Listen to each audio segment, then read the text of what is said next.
यादव संस्कृति भारत में अवस्थित जितनी जातियां हैं, उनमें यादवों और ब्राह्मणों का इतिहास सबसे पुराना है। प्राचीनतम वैदिक युग से ही हमें यादव वंश के अस्तित्व का परस्पर प्रमाण मिलता है।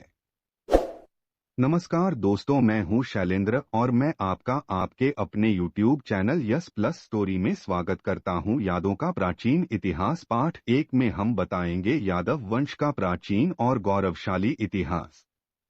यदि आप भी यादवों का पूरा इतिहास जानना चाहते हैं तो चैनल को सब्सक्राइब कर लीजिए और कहीं नहीं जाइए, वीडियो में लास्ट तक बने रहिए। यादव वंश का इतिहास आगे। रामलखन सिंह यादव के कथनानुसार काल के इस त्रिधा विभाजन प्राचीन, मध्य, आधुनिक परम भगवान श्री कृष्ण की त्रिभंगी मूर्ति का ही प्रभाव है। काल यष्टि पर कृष्ण त्रिभंगी मूर्ति का प्रक्षेप ही अनंत काल का त्रिधा विभाजन प्राचीन काल, मध्यकाल और आधुनिक काल के रूप में हुआ है।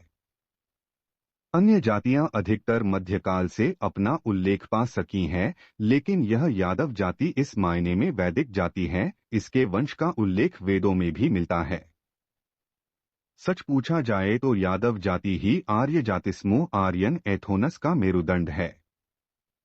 डॉक्टर राजबली पांडेय, राहुल सांकृत्यान, डॉक्टर हजारी प्रसाद द्विवेदी, भारतीय विद्वानों ने इसे स्पष्टतः स्वीकार किया है कि आर्यरक्त की सर्वाधिक शुद्धता यादवों में ही रक्षित है।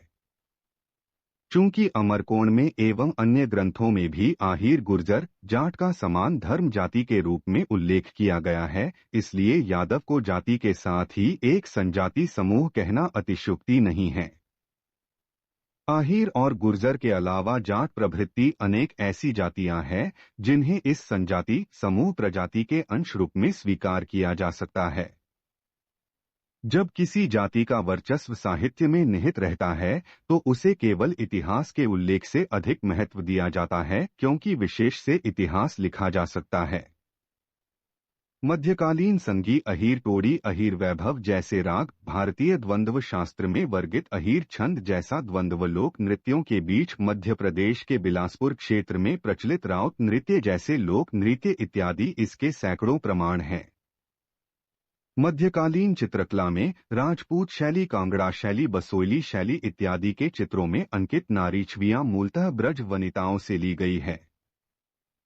यदि रागानुरागी यादव संस्कृति भारत में नहीं रही होती तो शायद बिहारी के ललित दोहे भी नहीं होते, क्योंकि रागात्मक भाव ही किसी भी रचनाकार की रचना प्रक्रिया को उद्दीप्त करती है।